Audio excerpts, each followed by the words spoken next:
someone like Dhoni. I did not understand some of the games where he came down so late in the batting order, and obviously this has been heavily discussed. But a wicket-keeper True. batsman should have a more prominent role in the batting lineup of a T20 side in modern cricket. Do you think that this is the year, like we might get to see one of those teams that haven't won an IPL title might get to win, like with the way Punjab is playing, with the Yeah. way Delhi is playing, this could be possible, isn't it? I Two new. will play the devil's advocate here. I do not really think KKR is missing Shreyas Iyer as such.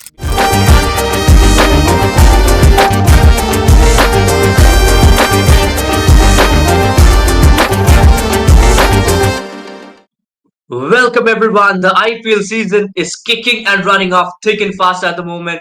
Double header, single header, super over. We have got to see some, but this is not the season where we have seen a lot of run pace, but certainly some low scoring thrillers. Plenty to talk about, and it gets a little bit boring when it's only me, the one way around we're speaking. So that is the reason why we've got a special guest in the second episode of IPL Mania, powered by the Cricket Reborn Podcast, a familiar face in social media. If you know forgotten cricket memories, here is the man himself just behind that wonderful social media page. I bet you this is one of the unique pages which brings about the forgotten cricket memories, just as the name suggests, and gives it a second life. Joining me is one of the passionate fans, one of the ardent fans who has been following the IPL 2025 with a hawk eye, and we are here to discuss what unfolded in the last couple of weeks. Welcome to Debjit Lahiri for a good chat. Looking forward to this conversation, Debjit. Yeah, look, thank you for having me on the show. Looking forward to chat about IPL. Always one of the most exciting times of the year. So yeah, looking forward, and hopefully we'll have an engaging discussion today. Yeah, definitely. And talk about the IPL. I think I'll straight away jump to the defending champions. The Kolkata Knight Riders. Tell me about them. I mean, you're from the same state and you follow them ardently as well. So, straight question. There's been a pattern that we can see for the Kolkata Knight Riders. One loss, one win. One loss, one win. Like, what is actually going on with the KKR? Also, they've shocked everyone with by not being able to chase down a very paltry score by Punjab Kings of late. Yeah, it's been a mixed start for KKR. They haven't been able to sort of carry their momentum after they have had a good match.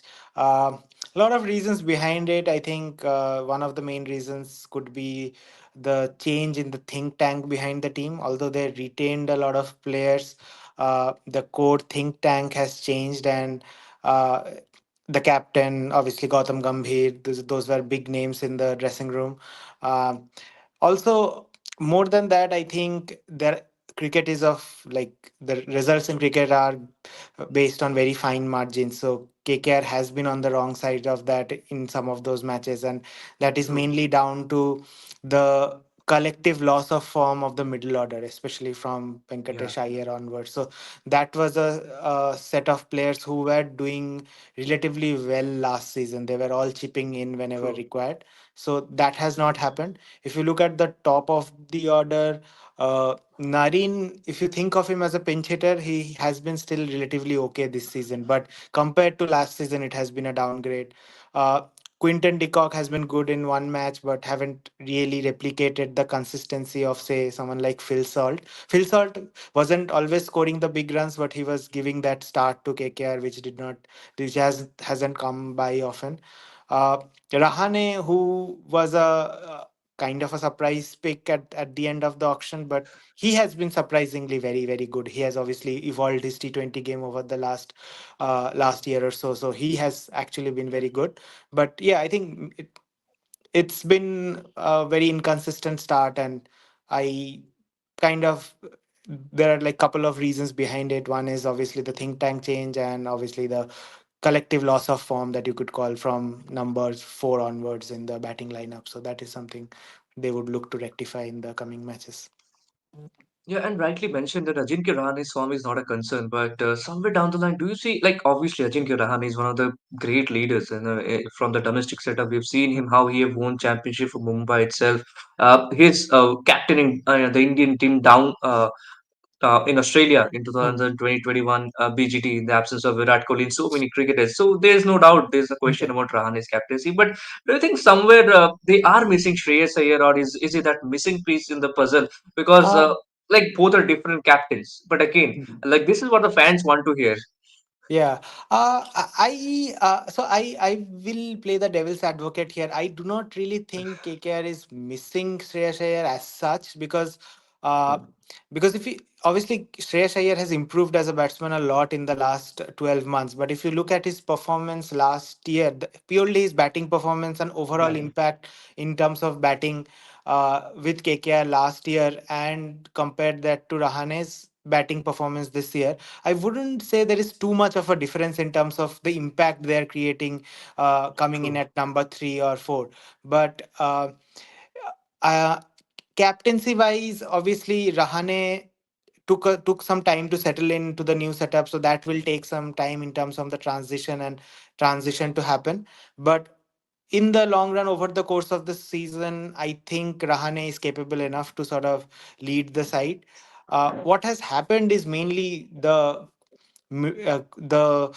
loss of form of key players. Obviously, the likes of Rinku had a off season last year, but he was never really required to bat because the top order was firing so Firing, yeah. heavily. So that was an exceptional scenario which was happening last year. This year, it is not happening as much, and now that the onus has come on the middle order, that is not really working out. Again, for Even the example, triple R is also not working, if yeah, I say like exactly. So triple R, someone Rinku, like Ramandeep, and yeah. Russell. So, for example, someone like Ramandeep last year played a lot of good cameos. This year, True. if Ramandeep would have played those similar kinds of cameo in the last match or in the match against Lucknow, we could have had two KKR wins, and this wouldn't have been a crisis at all. We would have True. probably KKR would have probably been in the top 4, and no one would be talking about KKR sort of missing a big name. So it's a game of fine margins, and somehow there has been a pattern of failure for the 3 hours. Russell is not contributing right now with the bowling and with the batting. Even he hasn't had too many chances to bat, but whenever he has had, he hasn't. He is not his past self right now. So yeah, I think that is something that KKR has to resolve. Obviously, these are very great players, especially Rinku and Russell. So KKR faithfuls would be hopeful they can come back. And obviously, it's not a lost scenario as of now. They're very much in the mix, but yeah, Yeah, but things very have much to in the change mix. in the things have to change in the middle order. I do not. So as for your question, I do not think captaincy will Hmm. be a issue in the long run. It's just that the middle order has to fire. Yeah, very much. The middle order really needs to fire Venkatesh Iyer, Rinku Singh, Ramandeep Singh, and so on. Russell has been out of form. But another question, another revolving discussion or a conundrum that took place around KKR is with pitch Mm. curator Sujan Mukherjee of Eden Gardens. Like Ajinkya Rahane, they wanted a spinning track, and Sunil Narayan, Varun Chakravarti, you have Moeen Ali. So yeah, Mm. likely, why not? But again, like the last match against Punjab Kings, it seemed like they have exposed themselves. Like they no doubt they are a very good bowling attack and they can wrap up the opposition if with Mm. quality spin. But does the middle order, does the lower order, does the batters are capable enough to play on tricky surfaces? Like not being able to chase a below 100 total against Punjab Kings, and it's not that it was a huge bowling attack. Like you have got some firepower in that bowling attack for Mm. Punjab Kings. But do you think they just lost their way, just gifted their wickets, or was it really good bowling? Yeah, I think it was a combination of both. I think Chahal bowled really well and he was Yeah, backed up by the other bowlers at the time. But I think this is kind of an exceptional freak result, you can call it. Uh, it was a kind of a brain fade by the KKR batsman. You can say like at one point of time. I understand the urgency to finish the match early to sort of get the run rate up, so that was there. yeah, But the moment they lost 1 or 2 wickets, I think the KKR camp could have stepped their like moved their foot away from the pedal and sort of slowed down a bit. Couple of slow overs wouldn't have mattered had they had the wickets in hand. So that was something that I don't know why the message did not go from the dugout, or it did go. They did not really care. They thought they would be able to chase it down easily. So there are a lot of things that sort of went wrong parallelly during that match, and this is something. which will not probably happen every day. This is a one-off True. scenario, so Every we day is not a cannot. Sunday. Yeah. Yeah, yeah. So probably we cannot like hold this match as a benchmark to analyze KKR. However, what is True. concerning is obviously that something that we have already discussed in the last question. But if you look at the MI match, if you look at the first match against RCB, uh, there is a trend of like collapse in the batting order, which is coming up not by very good bowling, but rather at times like erratic shot selections and uh, going not really playing to the situation. So I think that is something that KKR has to improve in terms of the pitch. As you say, I think these players obviously have played in slow wickets. uh, a guy like Rinko Singh has the ability to soak up pressure when the team is in trouble and then sort of accelerate at the end. So these are not players who are not capable of playing in difficult surfaces. When in Venkatesh Iyer in his first full season played in UAE, where the pitches were UAE. a Yeah. little slow and stopping. So and he did so well. So uh, obviously these players have the capability. It's just that something is not clicking, and that is something. It might be due to temperament, or like they're trying out some things, ultra aggressive brand which is not probably working out. So yeah, hopefully this will be a good lesson to learn for the subsequent matches in for KKR. Yeah, it will be interesting to see how they bounce back because KK are known for bouncing back in the last season as well. We saw against Punjab Kings, they lost, like, they failed to defend a hefty total 250 plus, Yeah, 240 or 250 plus. Shashank and Ashutosh Sharma just came out of the blues, and then we saw them getting to become the champions. Also in 2014, they yeah. had a very bad defeat, and then they went on to win the title. I was actually trying. I was hoping to like bring this up in 2014, especially the 2014 scenario. I think Yeah, Praveen yes. Tambe took that hat trick, and Praveen that Tambe took the hat trick. yeah, and Yeah, KKR were on course of winning that match very easily. I think we had a great true. opening partnership in that match, and then suddenly there was I think it was a chase that looked like a formality, and suddenly there was a collapse late into the game. This game was very similar, and also we had KKR had a very similar situation. I think in that. COVID interrupted season which was the breakthrough season for Venkatesh Iyer. So Yeah, before that break, KKR had this match against Mumbai Indians, which they were winning very comfortably. And I think at one point they needed 30 of 30 balls or something like that. And again, it was a pitch that was kind of stopping. And I think Krunal Pandya bowled really well. And we ended up messing up that chase and lost that. And eventually there was this long break in between. And then when KKR came back, obviously Venkatesh Iyer was introduced, and they won that first match against RCB, and then they went on a run to reach the finals, which they eventually lost to KKR. So there are a couple of examples where KKR have bounced back from like similar situation, especially situations after sort of losing in a easily winnable chase. So yeah, so I think something from history to look back to, and yeah, cricket is a funny game. Cricket is really yeah, a funny game. Anything can happen anytime. We've seen that happen. And if moving on, like funny game, I think one of those funny incidents we saw that is RCB. They were on the verge of getting another 49, like they're 43 for 7 against yeah, Punjab Kings, the same team that collapsed KKR. So, but talk about RCB. Like, what is them? Like, what are your thoughts? They have lost all their home games and they're winning away. So, yeah. something which SRH failed to do. They have won only home games, a couple of them, and lost all their away games. Thoughts Yeah. on this? Yeah, I think Arts for RCB has definitely improved their squad from last season. They have a fairly good bowling attack, which was often over the years their concern.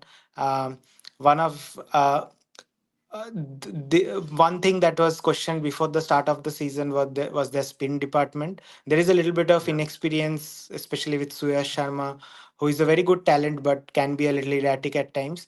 But Krunal Pandya has been an effective bowler with effective spin option for them. Uh, uh, b- Talking about their inconsistent home form, I think again, like Eden Gardens, RCB is again in most days is a very good batting surface, and obviously a very small ground. So that really sort of reduces any advantage that the home team could have separately. So it's like an even playing field when you're uh, playing against RCB at Bangalore. And also I think they have been on the wrong side of the toss, where they have, I think, batted first most of the time, which again, chasing in Bangalore is probably a little more easier than batting first and setting a target, and they haven't really got that much, like, amount of runs to defend, sort of. So yeah, I think they have been a bit unlucky, but again, I think the lodge this goes back to, again, teams like venues which prepare very even surfaces for both teams. For them, the home advantage goes away, and if you don't win too many home matches, it's difficult to go on, uh, difficult to qualify in the long run. So that is something RCB will be wary of, and this is something that might prove detrimental to their overall qualification hopes.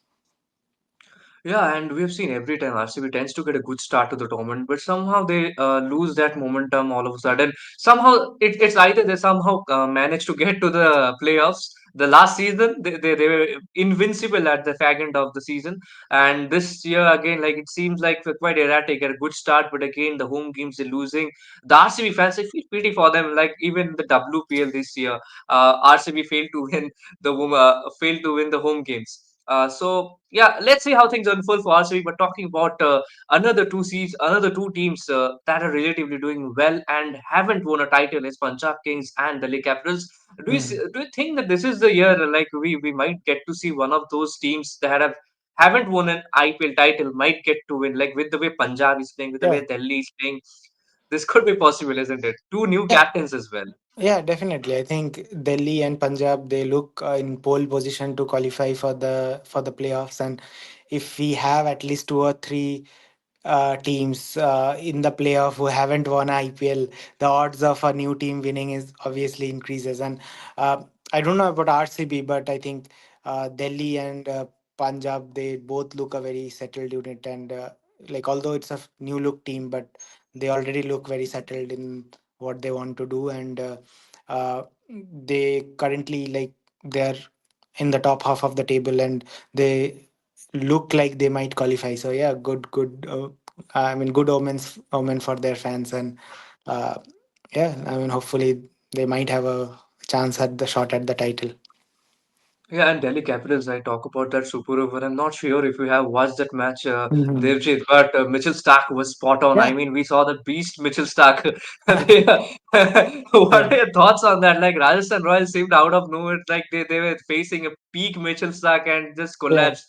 Defended 9 runs in the final over, pulled the super over, and then ended Yeah. up with the player of the match.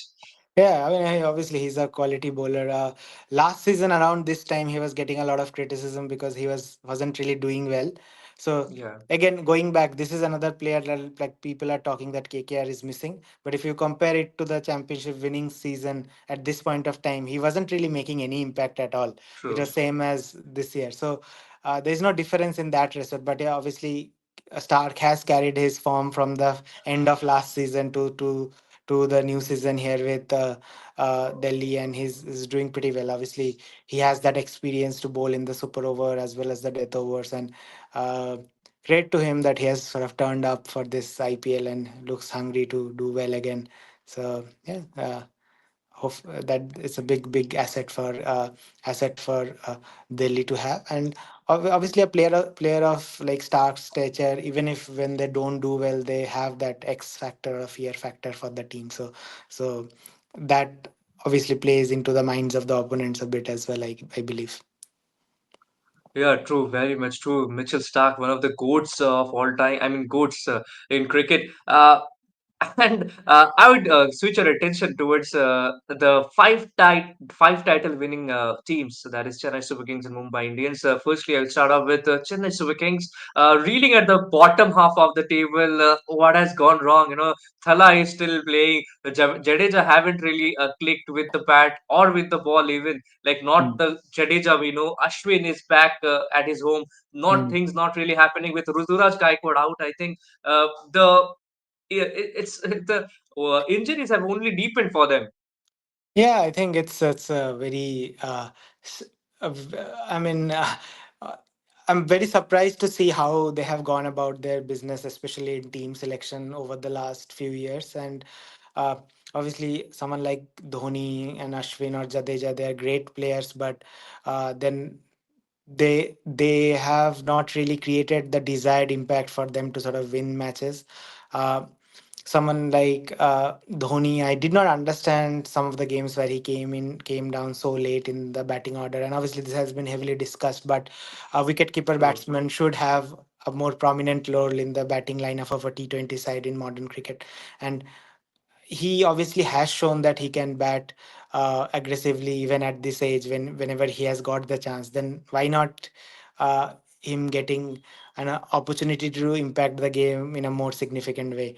uh, I do not know if the if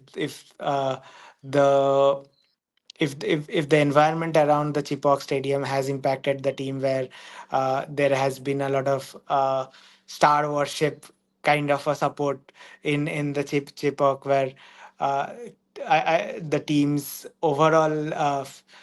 overall results haven't really been the focus, rather than there have been focus on individual players. So that, I think, kind of impacts the overall team morale as well.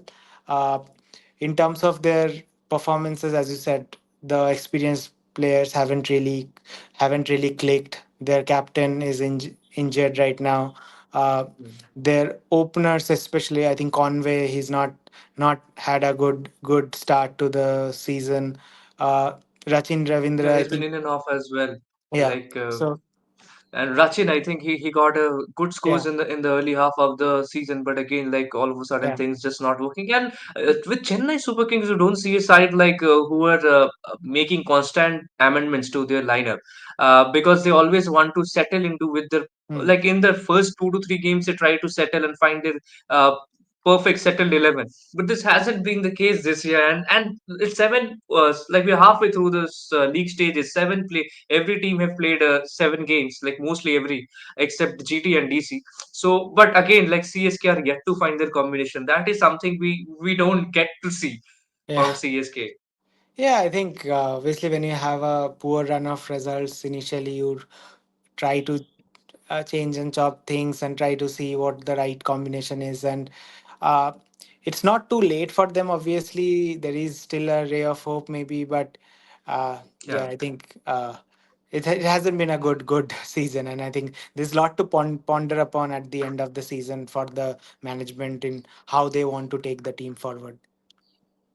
Yeah, and talk about the arch rivals. They're playing on 28th against the Mumbai Indians, and we're going to speak about the Mumbai Indians. It's been a typical start from them, starting off with losses, then suddenly it seems like they're just getting their way, like back-to-back wins now for Mumbai Indians. 6 points they've gathered. Hardik Pandya is captaining the side, and with Rohit Sharma as the only impact player. Do you also think that Jasprit Bumrah is back and Mumbai Indians seem like that invincible side they used to be, or is it just as there's always something lacking? No, they have a pretty good lineup. Obviously, one of the strongest batting lineups, and a very good bowling unit as well. So for Mumbai would be challenging for the top four eventually. Obviously, they've had some issues with obviously the captaincy change, and also uh, Yeah. injury to Bumrah at the start of the season. But if they are able to sort of find collective form in the lineup, they are a team that is very difficult to beat, obviously. And um, yeah, I think they should be one of the teams challenging for top four eventually at the fag end of the season. Yeah, I agree with you. I think that Mumbai Indians might climb up the ladder and just make it to the top four. Let's see how things unfold. But also another question, and that is, it's been a debating question, and that is, Rohit Sharma is not in the field. Ambati Raidu the other day was having a quick argument with Sanjay Bangar on whether Rohit Sharma should be in the field because that leadership impacts a lot. But Hmm. few people believe it's Hardik's team, and Hardik should take in charge, and he should be given that freedom to lead. Or do you think that Rohit Sharma should be there fielding as well and not as an impact player? And because he's an experienced guy and his leadership matters a lot, he can give those inputs. One match we saw that he was giving inputs from outside, from the dugout itself, from the dressing room, and people about how they do. They make memes and all those stuffs Yeah, in social media, and they were claiming that it changed the game. So, what are your thoughts? Should Rohit Sharma be in the field or should continue as an impact player? I don't think that it really makes too much of a difference. I mean, as you said, he can, if there is something important to give away from the dugout, he can obviously share his suggestions from the dugout. It's not difficult, and True. obviously the vision is to make it Hardik Pandya's team, and it is important that he gets the freedom to sort of take his own decisions. And I think he's not an inexperienced captain. He's not someone like say Gaikwad who would need a little bit of guidance from say someone like MS Dhoni on the field because he hasn't really captained at the very top level yet. But Hardik Pandya is someone who was probably also seen as a India captaincy material. He has been around the India setup for long. Uh, he has captained Gujarat Titans in the past. So obviously he is an experienced head. So I don't think he would require a lot of hand holding in captaincy at Mumbai Indians. Uh, so yeah, I don't think it really makes a difference. Obviously, I think they might want to uh, uh, probably keep Rohit as an impact player to sort of manage his fitness over the course of the season, so that he can focus more on his batting. So that is kind of understandable. And in terms of the leadership inputs, I think in this age of modern cricket, it is not too difficult to communicate probably if True. he has anything to say from the dugout. So yeah, I think it does not probably make a huge difference. Yeah. All right, I'll ask you a straight question. I really wanted to know, and I asked this to many people, like whoever comes to the podcast, and that is uncapped players. Like we've seen a range of uncapped players clicking well: Priyansh Arya, Vipraj Nigam, Ashwani Kumar for Mumbai Indians, Mhm. Vignesh Puttu, and so on. Uh, Mhm. which is that uncapped player? Aniket Verma as well. I mean, there are plenty actually. Mhm. So, which is that one uncapped player, or a few uncapped players that has really impressed you a lot in this IPL season? Yeah, Priyank Sharia has been very impressive. I think he's a talent to look out for, especially scoring so heavily. Like a century in a first debut season is a huge achievement, and Yeah. that is something. Obviously, he will he all the eyes will be on him on the subsequent matches, and it remains to be seen how he follows up with his with his initial start in the rest of the season. Uh, I have quite enjoyed Digvesh Rathi as well, the spinner. I think Yeah, he has that very animated. uh, celebration. yeah, he looks like a player who could get under the skin of the opponent, and he's not someone who would you would enjoy watching as an opponent, as someone from the opponent camp, but he seems to be someone who is very difficult to players would find Tackle. him difficult to get away with. Like he's someone who can keep the scores tight, bowl the tough overs as well as in the end. So someone to look, and he has that very arrogant confidence about him, which always kind of helps him when you play in the big stage. So looking forward to him. I do not know what his pathway could be to the national team, because obviously there are a lot of spinners in the team, and there are probably only one or two spots.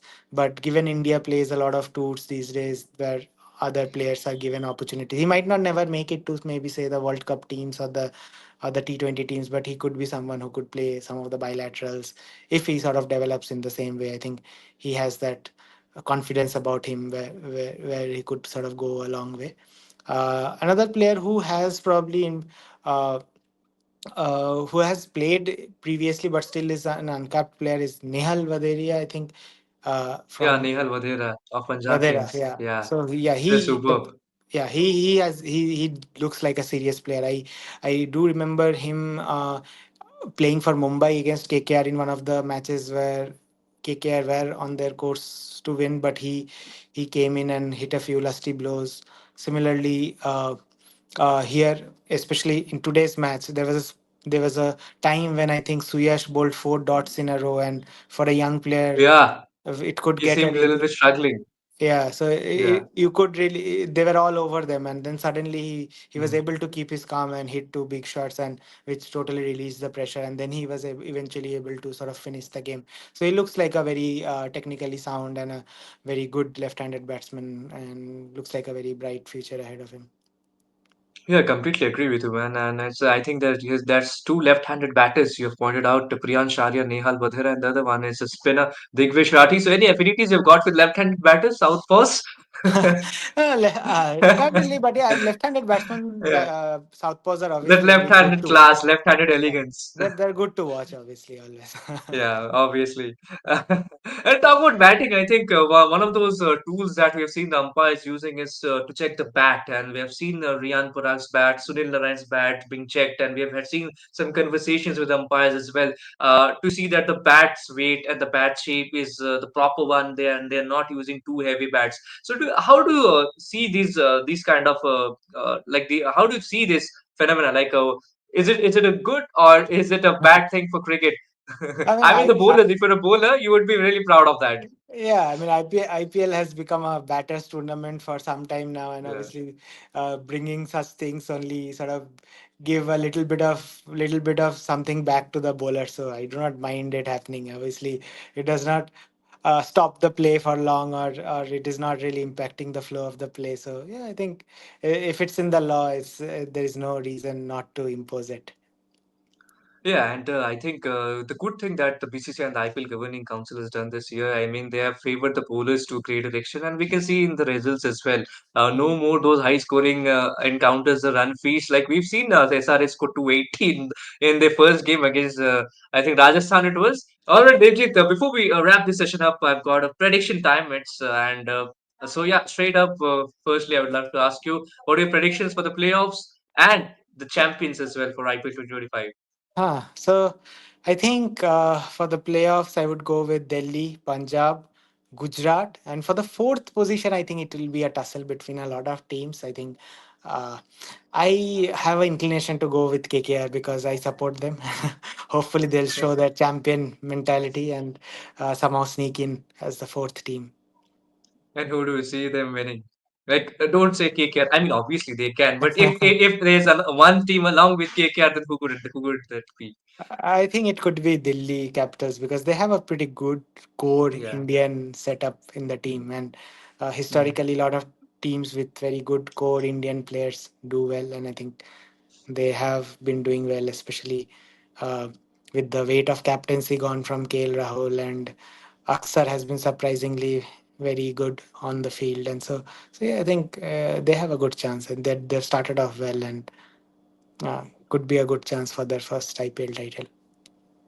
Yeah, it could be a good chance for the IPL title. Also, they have got Hemant Badani, like who has won a lot of championship with other franchises as well. So Yeah. that could be a game-changing move as well. I won't be surprised if Hemant Badani wins another title in a Yeah. franchise league. Yeah. And yeah, the last two predictions: orange cap and purple cap. Devjit.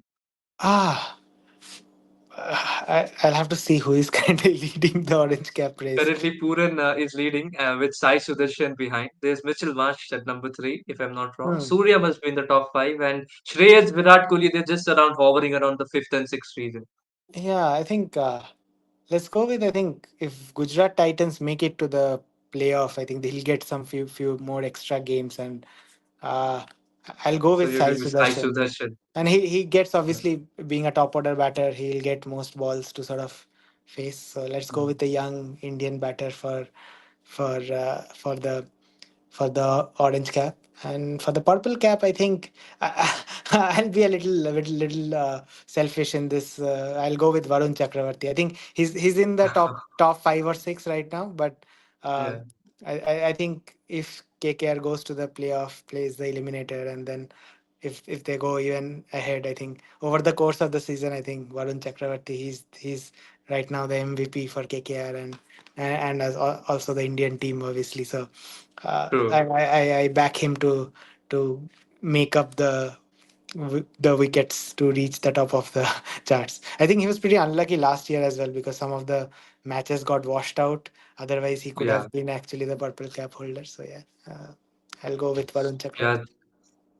Yeah, that's a common name among, I was asked about who do you think the purple cap. I just straight away said Varun Chakravarti, man. With the form he's in, he's just bamboozling the timbers. With those googlies, no one is able to read as well. Glenn Maxwell the Yeah, other day looked like he didn't even understand from where yeah. the ball sneaked in. So yeah, thank you so much, Devjit, for your time, for your precious time. I think it is a wonderful conversation. I hope the fans of the people watching has also loved this podcast. We'll be back with IPL Mania 3 as well in the next week. So make sure to tune in, follow Cricket Reborn Podcast, and subscribe our Cricket Reborn channel on Insta and YouTube, because we are bringing some quality content. We're trying to bring some quality content, some combined 11s as well, some fantasy picks as well, and some narrative videos as well. And do not forget to do and follow Debjit Lahiri, because he has been, apart from his full-time role, he's trying his best. It gets really tough. I tell you what, to focus on your full-time job as well as something you're passionate on. It's a non-monetized Instagram channel.